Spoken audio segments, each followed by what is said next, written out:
போன வருஷம் ஒன்று வந்து பார்த்தேன்னா உங்கள் வீட்டுக்கு வந்திருந்தேன்னா என்ன பேசினேன் நான்,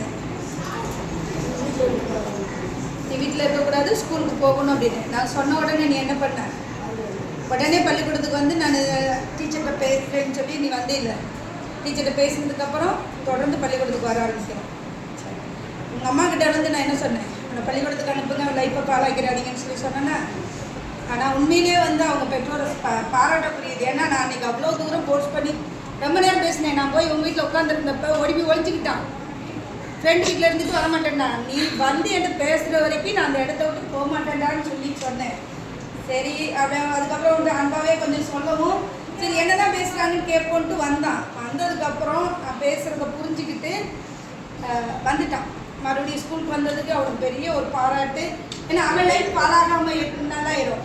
இவன் கூட இருந்த இன்னொரு ஃப்ரெண்டு அவனும் பள்ளிக்கூடம் வந்துட்டான் அன்னைக்கு டைத்துக்கு. ஆனால் இனி வரலை. அது ரொம்ப மனசு வருத்தத்துக்கு இருக்குது. ஆனால் நீ வந்தது சந்தோஷமா இருக்கு.